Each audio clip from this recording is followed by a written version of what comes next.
monopoly capital to gatekeep black talent from entering the mainstream of the economy. They are making sure that the exams of chartered accountants are very, very impossible for one black child to access them. So that the white man must continue to rule the accounting profession. That the white man must continue to rule the actuarial profession. The white man must continue to rule the engineering profession. Leave these engineers that you see here in the township driving the C63s. They constitute 2% of the engineering economy. When you speak about buildings of stadiums, buildings of multi-purpose center, you can only speak about WHO and big engineering companies like Oricon and others. You will not find a black engineer being involved in the construction of a stadium, or a black engineer being involved in the construction of a multi-purpose center.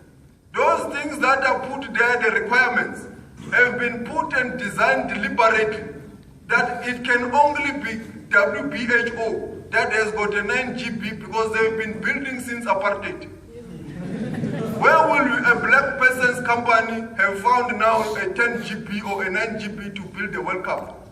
Because that thing is a period of years and period of experience and building of structures. The same way that WHO was built by the apartheid government, we must do the same thing and build a company of a black person. Because they did not wake up or be born WHO. At some stage, they were like the companies of these small engineers and constructors that you see here who are driving C-classes and those Range Rovers.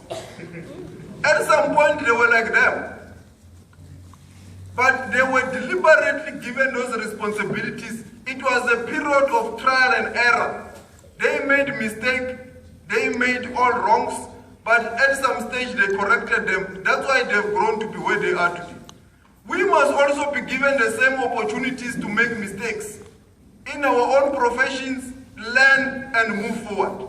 That is the only way that a black child who has graduated from Motheo FET College will be able to one day own a big engineering company.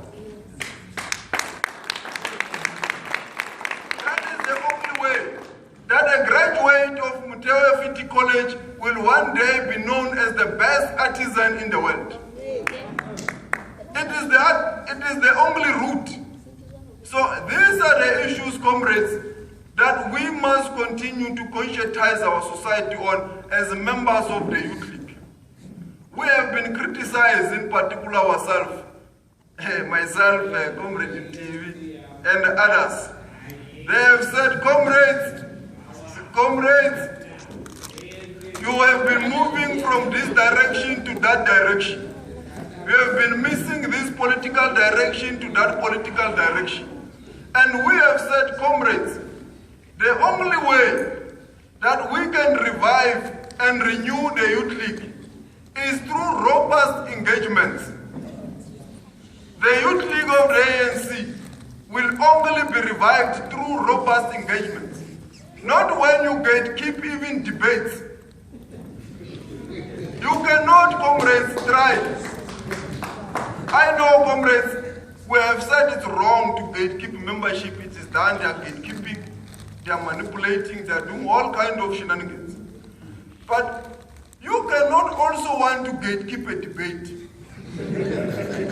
That members of the Youth League must not be involved in a debate about the future of the organization.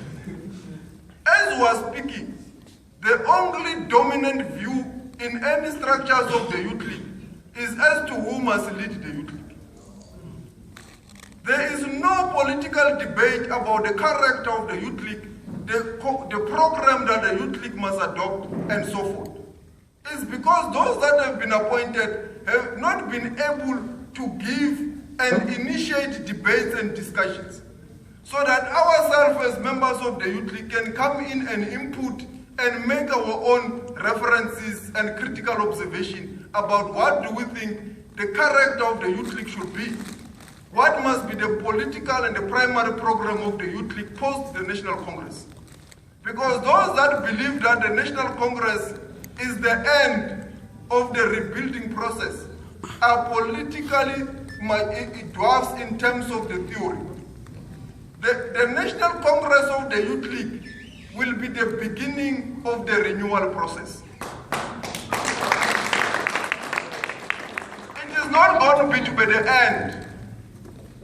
It is going to be the beginning, comrades. It's where we're going to start to say at least there is some document that we have put on the table. This is the direction which the Youth League of the ANC must take. And we must robustly engage amongst ourselves without favor of anybody that this is what we think the Youth League of the ANC should be, and this is the direction it must take. We have also been criticized. They said, no, but why are these comrades speaking on TV, speaking on lectures and so forth? We said we are going to speak anyway, where we are given a platform to speak on the politics of the youth. Whether it's on TV, whether it's on radio, whether it's on this type of lectures. Because a political debate can only be initiated when we are speaking. How can you initiate a political debate in your bedroom? It will never be initiated. So we must engage openly on what must be the character of this organization of ANCYL. But also this process of secretive lobbying, and that the ANC we must only speak about whether you are available or not to the IEC, was adopted because the ANC was an underground organization. In the early 1960s and the early formation, they said the ANC is an underground organization, so if you openly speak, you are going to have the ANC to be infiltrated by apartheid agents and spies.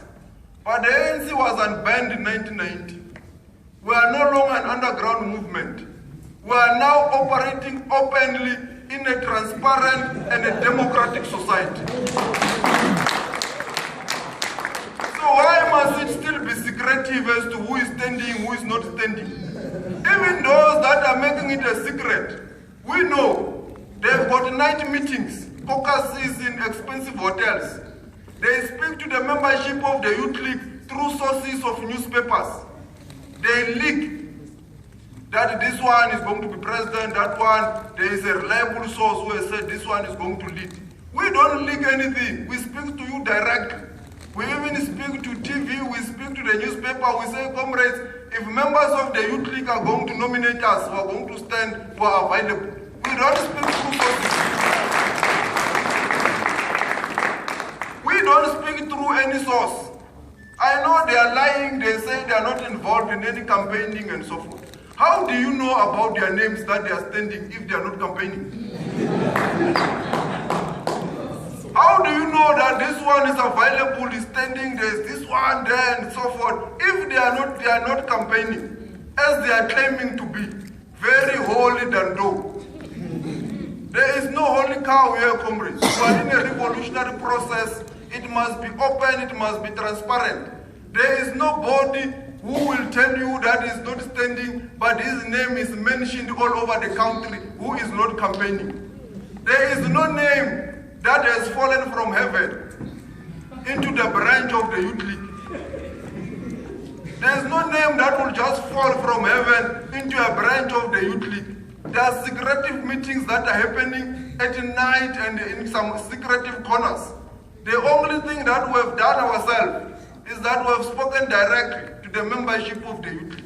We have said this thing of a secret process is why the Youth League or the ANC, at some stage, it will be led by a donkey. Because they are going to say, no, comrades, you know Comrade Lebogang is from the Free State. He is also standing. At least you will be knowing Comrade Lebogang. They are going to tell you that, no, we also have another comrade in Cape Town. He is standing in the top 5, he is Comrade Jacob. Or Comrade Sibusiso is from KwaZulu-Natal. We have never seen this Comrade Sibusiso. You are going to sing about him in the National Congress. We have never heard him speak or sing or anything. This Busiso, because there is this secretive process of lobbying. When the IEC is going to announce that Comrades Busiso are available, they will bring a letter and say, no, here is Comrades Busiso, he has confirmed this availability. Again, you haven't seen him. Then Comrades Busiso is elected now. They say, no, now Comrades Busiso is the Secretary General of the Youth League. Comrades Busiso, can you come and assume your responsibility? Somebody will just bring a dog and say, no, here is Comrades Busiso. So, comrades, this underground process was what the ANC was unbanned. We are now running a transparent, clear program. And we have been asked that, but why don't you negotiate with these comrades? Maybe they are going to accommodate you somewhere, somehow. We have said, comrades, we are not fighting for accommodation. We have got a generational mission. We have never had anybody speak about this generational mission. And we are not going to associate ourselves with anybody who doesn't speak about economic freedom.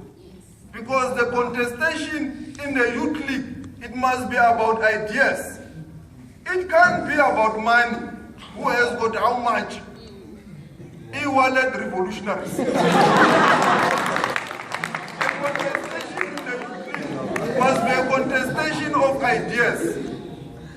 And we have been very clear ourselves. We said we are not going to negotiate with anybody.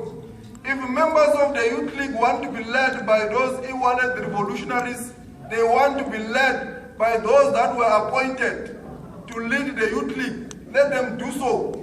We are going to remain as ordinary members of the Youth League. We were not born with leadership positions. We are prepared to die with what we believe in. And that's why we are not going to negotiate with anybody. And we have said, if this person was appointed and he failed, what is it that now that he is elected, he's going to make him pass? If you have failed to execute a responsibility when you are appointed, how are you going to then execute it when you are now elected into the position? Whether you are appointed or elected, you are the same person. So as members of the Youth League, you have got the responsibility to serve the Youth League of the ANC and serve the ANC itself. The future of the ANC is in your hands. ANCYL Lembede, Oliver Tambo, and many other fallen heroes of the ANC are no more. I always read on Facebook, I comrade Oliver Tambo's Lamle. Oliver Tambo is no more. There is no Oliver Tambo Lamle. The revolution is now in your hands. Tambo has done his task. Nelson Mandela has done his task. Peter Mkaba has done his task. We must do our task as the current generation.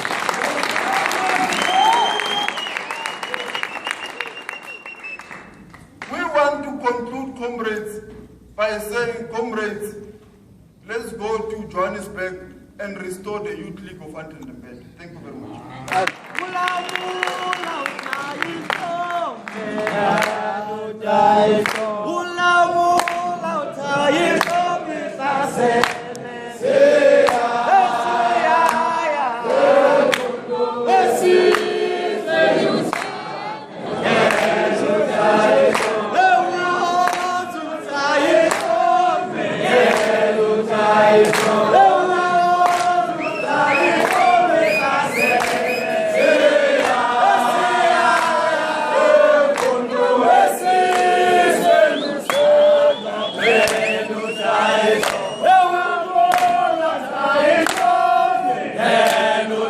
It's